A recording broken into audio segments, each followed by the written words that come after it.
Wacky, wacky Wednesday. How are we doing, everybody? We are back. It's got me feeling nicey, rocking and rolling. This guy, Sammy McIntyre, with Moving the Chains. We're rocking, we're rolling. I got a lot to get to today. Raiders Week 3 reaction. A lot of mouthful that I got off my chest. I got to get off my chest with some stuff. So buckle up, stay tuned. Nick Bosa's out. We don't know what that shit's going on. I got the Falcons and their weirdness going on. That whole franchise is kind of bizarre and weird. Kind of like National Lampoon's Christmas Vacation. Just a lot of nutty shit going on. But I want to start with this. So the Raiders, my Raiders, got smacked. Smacked. Belt to ass in Washington on Sunday. And I'm just going to say this. I turned that game off. I know, Raider fans. It's not a good look. It's not a good look. You turned it off with you rage quit. Trigger. No, I stopped watching. My eyes cannot take anymore. That was embarrassing. And listen, from a Raiders fan's perspective, I went into this year and I went, you know what? We're going to be 7 wins. We're going to be the best first place team in football. We'll be competitive. We got Pete Carroll. We got Max Crosby. We got Brock Bowers. We got some dudes, right? But then I forgot something. This offensive line has been awful. Awful. And it still is. And I read a stat today that blows my mind. And this is a shame. Because the Raiders throughout my entire life, even when they were shitty in the 2010s, when I became a fan, when they had McFadden and they had Michael Bush, they had decent offensive lines. Their lines were okay run blocking. Pass blocking was mismatched, but they could run block. And now they can't do either. And you drafted Genty with the 6th pick, and he can't get any holes going. So, again, I could pick on Genty, and I didn't love the pick at the time. Now, again, it was like the Brock Bowers pick. I hated it. I wanted a quarterback. But I'm like, okay, we need a bell cow. He's their Marshawn Lynch version. I get it. And again, it's early in the season. I'm not trying to, say the season's over. But it's not looking right. You're not competitive right now. I mean, you've been outscored. I mean, that game was 34-10. It should have been 50-10. Because that's how embarrassing that was on Sunday. And Pete Carroll, I got a message for you. Fire your son as offensive line coach. He does not know what he's doing. He does not. And play Jackson Powers Johnson at center, damn it. Do it. Because I can't figure out what is, the beef. What are you doing? I'm looking at the numbers. I was thinking about this right as I got on. Genty had a touchdown week 1 in New England, right? It was a mucky game, whatever. And he ran behind him, and it was only 3.5 average. That's nothing to scream about. Okay, I got it. But he got a touchdown. He looked pretty good. And listen, there's been times with Genty, I think he's going to burst one. He's going to pop one at some point. It's going to come, and I have a feeling it will. But so far, this offensive line pass pro is awful. Hell, sign me up. Bring me on as offensive lineman. I'm not the biggest guy, but let's go. Bring everybody. Hell, I'll get half my friends on Instagram. Let's go try out for the Raiders offensive line. Because this is embarrassing. I'm ashamed. And that was a choke on Sunday. And do you not show up against a backup quarterback, against your guy that was on your staff in Seattle, Pete Carroll, to get beat like that? Shame on you. And listen, Gino, he's fine. I said this before the year started. I'm okay with it for 2 years.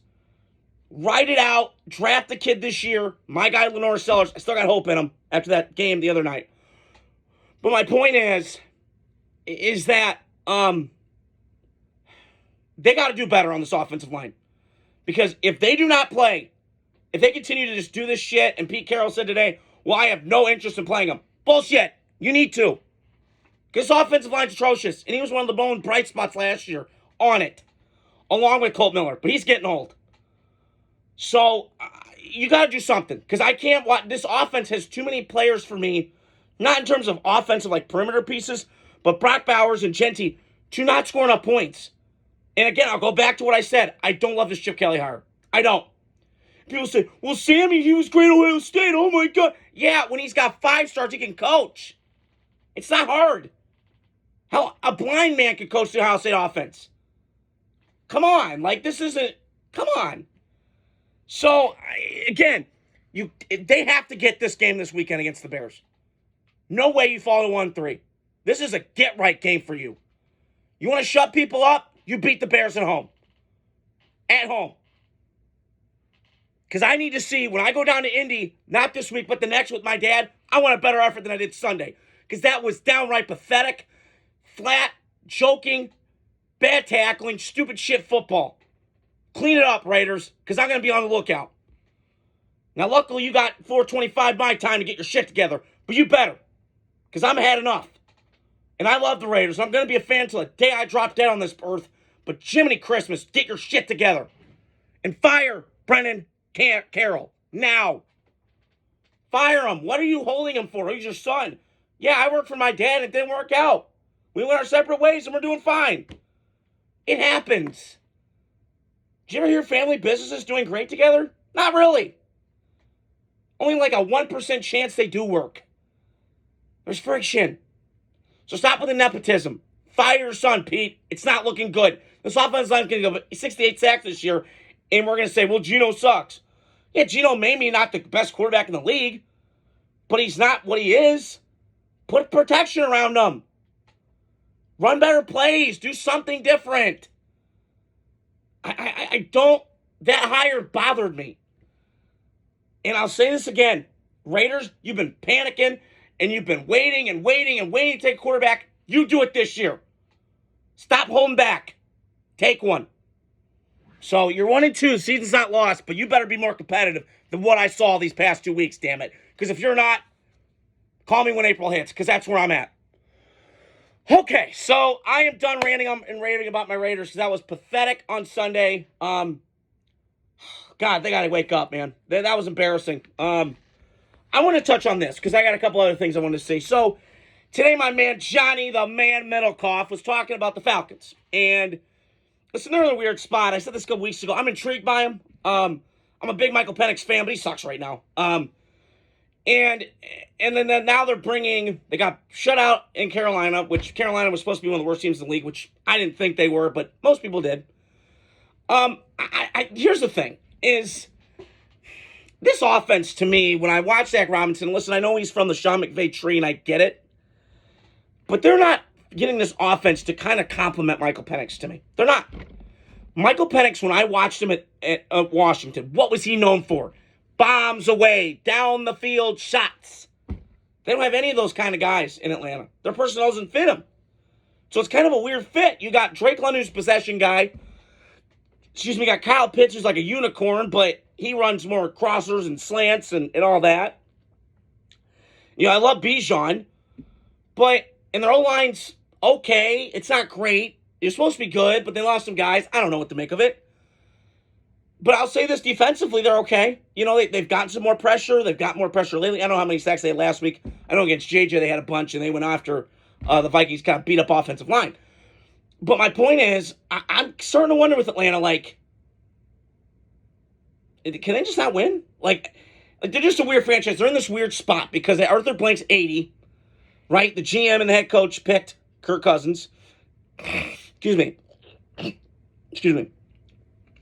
1 second. Excuse me, I had something in my throat. So he got benched. And then all of a sudden, Kirk Cousins comes in Sunday. And he's still on the roster. So it's just a weird dynamic. Listen, I think this has got a chance to detonate, nuke this damn thing, and blow this thing off. Blow this thing up. Because, listen, if I'm like a coach and I'm trying to find a place, Atlanta would be a fun spot. It's a good city. Fans care there. They more so care for Georgia, but there's a caring for the Falcons. I think they want to see the Falcons win. Listen, Atlanta in my life has had moments where they've been good. It's just been a lot of meh. So, we'll see what happens. Listen, they got to do something about this quarterback situation. And they got to get more players around him. If I'm the Falcons, to call me crazy, I said to Pittsburgh a couple weeks ago, go get Tyreek Hill. Atlanta should go get him. Why not? You put Michael Penix with Tyreek Hill? Watch out. Because that could be dangerous. That could be that could set them over the top offensively. Now, does it matter that Zach Robinson's moving from the booth down to the thing? I don't know. I don't think he's a good offensive coordinator. Because I watch him and I'm like, he's okay. I don't think he's great. So, I don't know what to make, man. I think Atlanta's just in a weird spot. I do think they still can compete with Tampa Bay, although Tampa Bay's obviously got a leg up on that division right now. There's a reason they've won it 5 years in a row. They just got cohesion and chemistry and all that. with Baker and Mike Evans and Levante David and those guys. So we shall see what happens. But it's just Atlanta's in a weird spot. I pull for Michael Penix because I'm a big fan. But I just don't think the offensive focus and the offensive player-wise personnel groupings are working to his advantage. So we got to see what happens. Last but not least, I want to touch on the 49ers because today they're saying Nick Bosa's out for the year. And it's a shame because I'm a big fan of Nick Bosa's game. I'll never forget, remember picking 2019 first 3 picks. I got those right that year. And I've been pretty good at this lately, like a track record. I had Kyler Murray going 1, Bosa 2 the Niners, and 3 Quentin Williams the Jets. And I was right. Those were slam dunk picks. So, and I remember I was at Lowe's at the time working, and I had to get home that night. So, I will say this. Nick Bosa's been everything as advertised. He was great his rookie year, got to the Super Bowl. And his second year got hurt, unfortunately, on that shitty turf in MetLife. And then he had a great 21 year, and then 22. He won the Defensive Player of the Year, I believe, and then got hurt this year again. Here's the thing with the Niners, because I do like their team a lot, and they're very top-heavy, is that I'm kind of questioning why these injuries keep happening. Now, listen, it's football. Guys get hurt. I understand that. This is why you sign up. I get it. I'm not disputing that. But my point is, there's something weird going on, because if I'm not mistaken, this is a fun fact. They're 15 minutes away from Stanford's campus, from Santa Clara, where the Niners have their facility. It's like the Raiders back in the day where they had it at Alameda, right? You know, they had their facility when they were in Oakland and Alameda. The Niners have it in Santa Clara. What's going on? These doctors, are you hiring the right ones? Because if you keep having these issues go on, I got to wonder what's going on. With the medical staff, or whatever's going on, I don't know. So that's just something to keep an eye on. I'm impressed with them. 3-0. A lot of guys hurt. Mac Jones, Brock Purdy's out. Kittle's in and out. But it's a very top-heavy team. But I'll be on the lookout. Niners are kind of coming. I still don't trust them big time with that coach choking. But yeah, so that's all I want to touch on today. Raiders just went on a vent session there for a little bit. You know, a little bit about the Falcons. They're in a weird spot. And then just to touch on the Niners. I hope you guys are doing well. Wacky Wednesday. Hope you guys are doing well. Stay tuned throughout the weekend. I got content coming out. Godspeed. Adios. Peace.